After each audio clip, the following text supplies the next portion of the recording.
Tout d'abord, bonjour, je me présente. Alors, est-ce que vous pouvez nous rappeler rapidement votre parcours? Des portraits? Oui, au Tchad, j'ai fait...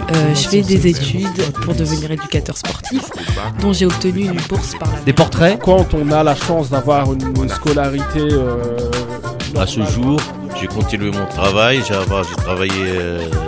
On pensait que c'était bien pour moi, Des portraits sans savoir réellement ce que Très moi tôt, je faisais. ça m'a donné envie d'écrire. Vous venez d'écouter Laurent Gabarou. Nouradine Anne. Et vous m'avez parlé tout à l'heure dans l'introduction du regroupement familial. J'ai m'appelé la foule de Slasson. Portrait. Je suis athlète de haut niveau, donc j'ai fait 2 podiums. Clairement, oui, moi je pense que c'est une chance de pouvoir faire sa scolarité dans un environnement où il y a plus de mixité sociale. Portrait. Quelle image aviez-vous de la France? Mais l'image qu'on peut Tu peux avoir... nous expliquer la différence entre l'hiver? Juste merci beaucoup d'avoir donné la chance de pouvoir en parler. Je trouve ça génial. Merci.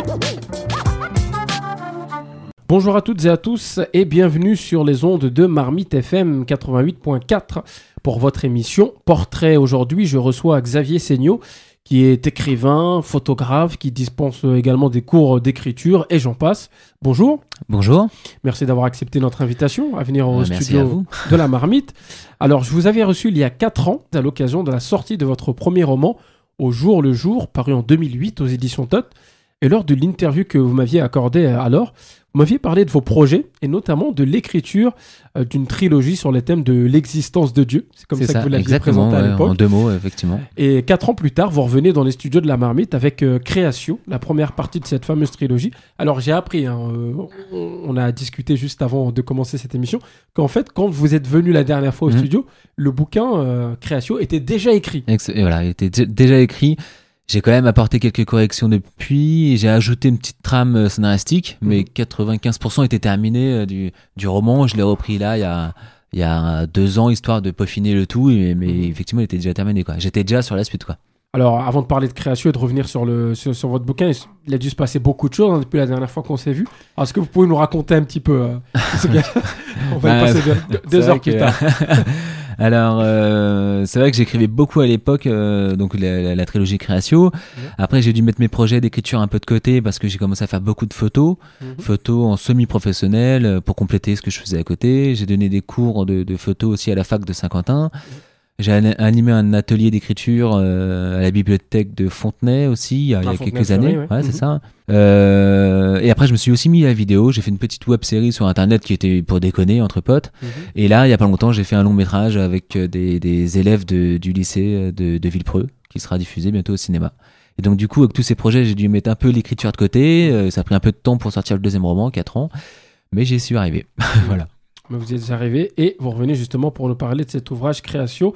Alors, dans Créatio, vous racontez l'histoire de survivants d'un accident de bus au Brésil. C'est ça. Créatio, en fait, il y a quand même 2 parties dans le roman. Il y a la partie qui est clairement aventure, action, donc voilà, des survivants d'un accident de bus au Brésil qui vont devoir survivre dans la jungle en attendant des secours qui n'arriveront jamais.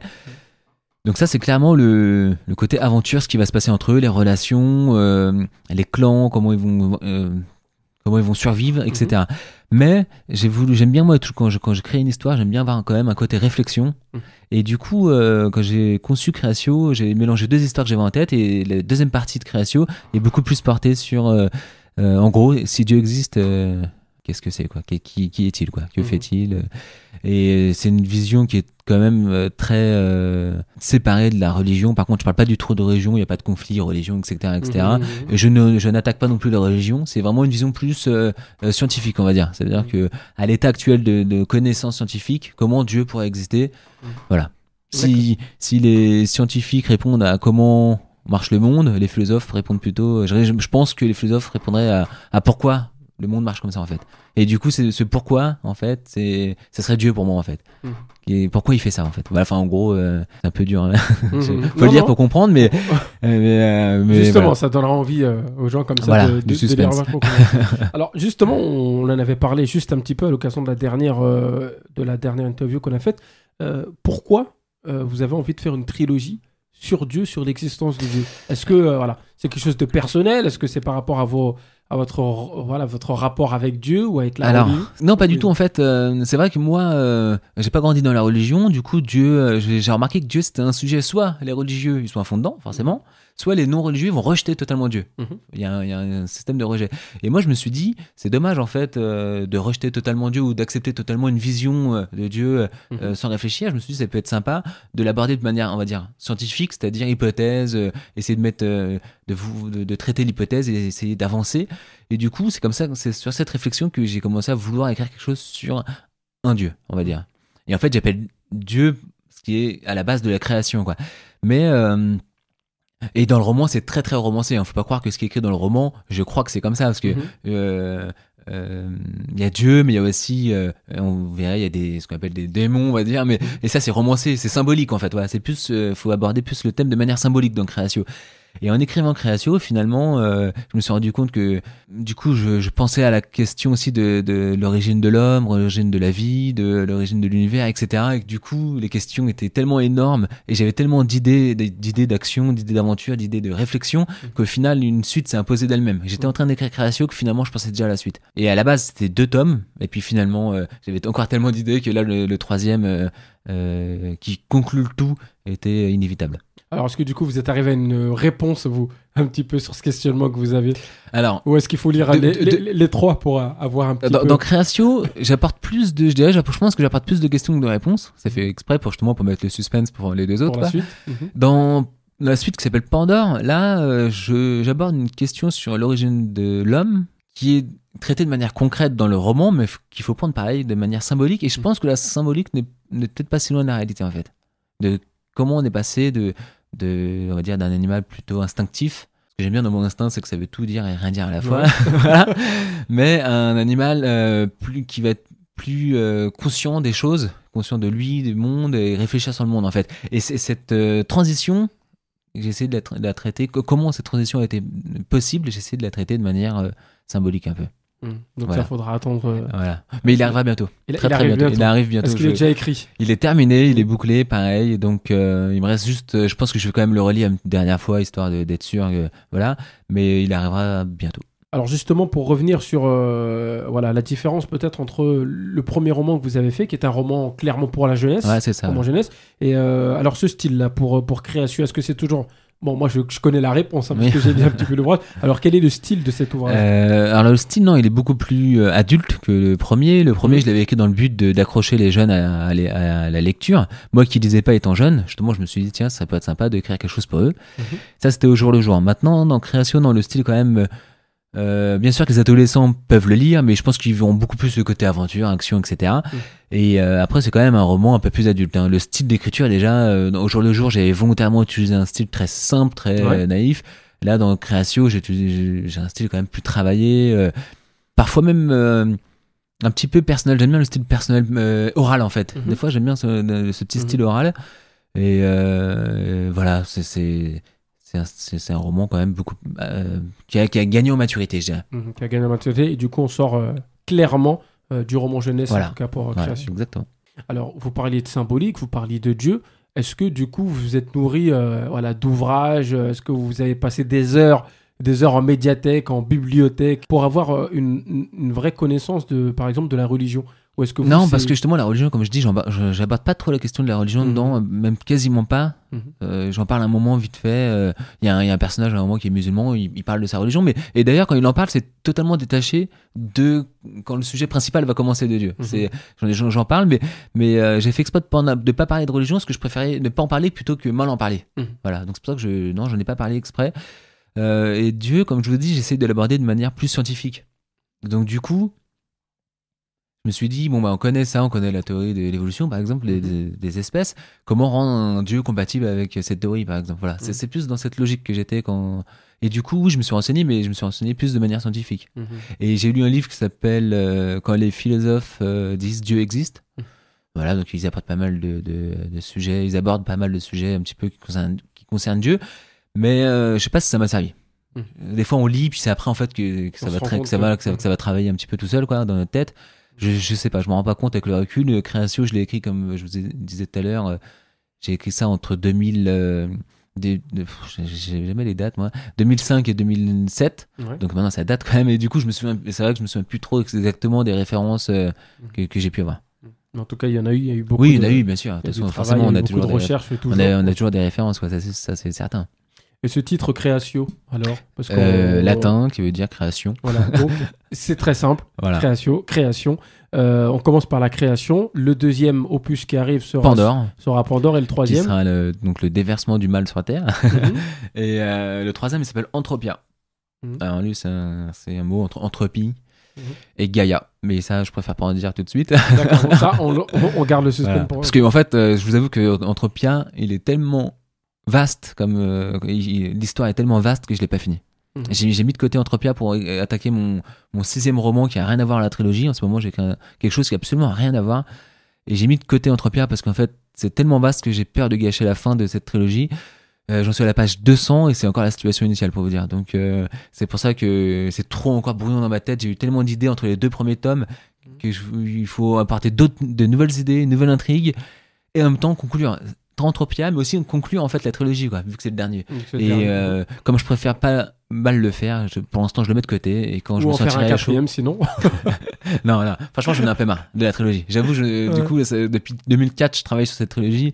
C'est pour ça que je l'ai mis de côté, pour partir sur un autre roman qui a rien à voir, pour un peu me rafraîchir un peu les idées, voilà, pour faire quelque chose d'autre. Et une fois que j'aurai fini celui-là, je pense que du coup j'aurai pris assez de recul sur la trilogie pour la finir de manière voilà, avec des nouvelles idées, avec du recul en fait. Alors, comment se passe le processus de création, parce qu'on parle de création justement.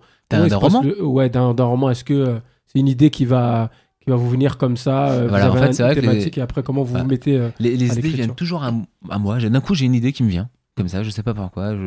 Et à partir de cette toute petite idée, après tout va s'agglutiner dessus en fait. Je vais regarder un film, il y a un truc, une phrase, une action, je vais lire un livre, je vais voir une situation, une pensée, et peu à peu en fait ça va s'agglutiner. Et une fois que j'ai une masse d'idées, en général, tout est totalement fouillis, quoi, tout est totalement en bordel. Et là, je vais essayer de poser les idées. Et surtout, ce que je conseille quand on écrit, que ce soit un synopsis ou un roman, penser à la fin et au début, en fait. D'abord à la fin. Enfin, c'est pas forcément d'abord, mais vraiment, il faut savoir comment ça va se terminer. Exactement. La fin et le début, pour moi, c'est les deux. Comment ça commence, comment les premiers mots, comment on accroche l'action, et comment ça termine. Et une fois qu'on a le brouillon de toutes les idées, plus un très bon début qui est accroché à une très bonne fin qui conclut parfaitement, et puis qui peut d'ailleurs relancer d'ailleurs une idée pour une suite, en général, le milieu, ça se construit quasiment de soi-même, quoi. Vous disiez aussi que vous avez évolué dans l'écriture, entre au jour le jour le premier, et création maintenant, où ce que vous êtes en train d'écrire, il y a forcément une évolution. Est-ce que du coup, vous devenez vraiment un petit peu parano, j'ai envie de dire, sur l'écriture ? C'est-à-dire, vous écrivez une feuille et vous la déchirez, vous effacez, vous recommencez 10 fois, 15 fois, 20 fois avant d'avoir un résultat qui vous satisfait. J'écris pas dans cette manière, en fait, moi. C'est vrai que je suis plus... Et c'est pour ça que d'ailleurs, je me mets peut-être à faire des longs métrages, enfin des films, etc. Enfin, courts métrages aussi. Parce que c'est marrant, j'ai plus une vision cinématographique du roman, en fait. C'est marrant. Et d'ailleurs, il y a des gens qui ont lu mon roman qui m'ont dit, c'est marrant, on a l'impression de lire un film, en fait. Exactement, c'est ce que j'allais vous... C'est ce que je vous ai pas dit tout à l'heure. On a l'impression des fois que c'est un scénario de film. Exactement. Quoi. Et de toute façon, voilà, j'ai été baigné dans le cinéma, etc. Donc forcément, j'ai cette influence. Et du coup, moi, c'est beaucoup plus la forme que je travaille, la mise en scène que je travaille, le déroulement, le suspense, la compréhension. Quand il y a 2 actions qui vont être simultanées dans l'histoire, comment les rendre simultanées, comment faire du suspense l'une sur l'autre. Je suis beaucoup plus à retravailler ça, par contre. Ça, je le travaille à fond. Et après, effectivement, la forme, c'est vrai qu'en général, j'écris quand j'ai envie d'écrire. Après, je relis quand même, bien sûr, 1, 2, 3 fois. Mais c'est rare que je recommence tout un truc. C'est rare, quand même. Mais par contre, c'est plus la forme que je suis prêt à recommencer 50 fois, quoi. Créatio, c'est 3 histoires entremêlées. Je pense que vous avez vu qu'il y a 3 histoires. On comprend pas trop le lien entre une histoire et les 2 autres. Et on sait pas trop où va mener la 3e aussi. Enfin, mais du coup, tout prend forme. Plus on lit, plus l'histoire prend forme, en fait. Et finalement, on comprend comment elles sont liées, quoi. Enfin, voilà. C'est-à-dire qu'on va retrouver Créatio sur grand écran dans les années peut-être ça à serait venir. beau, ça serait très très beau. Non, en fait, effectivement, je sais pas si vous parlez de ça en référence du long métrage que j'ai fait, parce que le long métrage que j'ai fait, c'est au jour le jour, en fait. J'ai adapté mon premier roman en long métrage qui va être diffusé au cinéma dans 2-3 mois. Et je suis là en ce moment, je pars sur un deuxième long métrage, mais ça va pas être la trilogie que je vais mettre au cinéma. Ça va être plus mon 6e roman que j'écris actuellement, qui est pas prêt de sortir, mais j'essaie en même temps de l'adapter au cinéma. Bien pour le cinéma. Comme ça, on verra. Pour l'instant, c'est du projet. Xavier Seigno, donc Créatio, l'enfer est sur terre. Donc c'est la première partie de la trilogie. Avec on a entendu sur le thème de l'existence de Dieu. C'est le thème principal. Je vais lire quand même la 4e de coup pour les auditeurs, les auditrices qui ne l'auraient pas vu sur Internet ou qui n'en ont pas encore entendu parler. Au milieu de l'Amazonie, dans les tréfonds de la terre, dort un secret sur l'origine de la vie et de Dieu qui va bouleverser notre vision du monde. Victime d'un accident au cœur de cette jungle, un groupe de vacanciers va attendre indéfiniment les secours avant d'être contraint de s'enfuir. Voilà. Ça, c'est ce qui est sur la 4e de couve. Donc voilà. En tout cas, vous maniez bien le suspense. Hein. C'est vous aussi qui avez dû l'écrire. Oui, c'est vrai que j'ai voulu faire court et efficace. Voilà, on a envie de savoir qu'est-ce qui va se passer. Et quel est ce fameux secret. Alors voilà, pour les auditeurs, les auditrices aussi qui aiment bien avoir un petit peu de ce qui se passe au début de l'histoire. Voilà, c'est une grand-mère avec sa petite fille. Et voilà, cette grand-mère a un secret. Et Alicia, qui est la petite fille, sait que la grand-mère a un secret. Elle va essayer de la cuisiner un petit peu pour savoir. Et c'est de là que tout part. Voilà, exactement. Et puis après, donc l'histoire, à la fois de la grand-mère dans le présent et de l'histoire de la grand-mère donc dans le passé. C'est deux histoires qui vont s'entremêler en fait. Voilà. Donc, c'est exactement ça. Qu'est-ce que cache la grand-mère? Vous le saurez en vous procurant le livre Créatio, donc de Xavier Seigno. Alors où est-ce qu'on peut se procurer l'ouvrage pour terminer? Alors, donc Créatio, il est disponible sur le site Amazon. Ouais. Les frais de port sont offerts. Il est c'est bon à savoir. Ouais, parce qu'il y a beaucoup de gens qui m'ont dit que ça savait pas. Pour moi, c'est une évidence en fait, ce que j'achète beaucoup, mais bon, bref, c'est un autre sujet. Et il coûte 10,80 €. Donc je trouve que c'est assez. Oui, c'est un prix tout à fait abordable. C'est abordable. Et voilà. Voilà, donc n'hésitez pas, Amazon, où vous tapez de toute façon sur un moteur de recherche Créatio ou Xavier Seigno, S-E-I-G-N-O-T, et puis voilà, vous trouverez cet ouvrage que je vous recommande évidemment. Alors Xavier, on va terminer déjà avec une petite information également, on peut vous retrouver sur Facebook. C'est ça, j'ai une page Facebook qui parle à la fois de mes romans et de mes longs métrages et courts-métrages. En gros, c'est facebook.com/roman de Xavier Seigno, et roman avec un S, voilà. Sinon, vous tapez roman de Xavier Seigno, normalement sur le moteur de recherche Facebook, on tombe dessus. Exactement. Voilà. Merci Xavier Seigno. Merci beaucoup à vous. Puis à bientôt pour la suite. Oui. C'était Portrait. Marmite FM vous a proposé Portrait, des interviews menées par Nouradine Anne.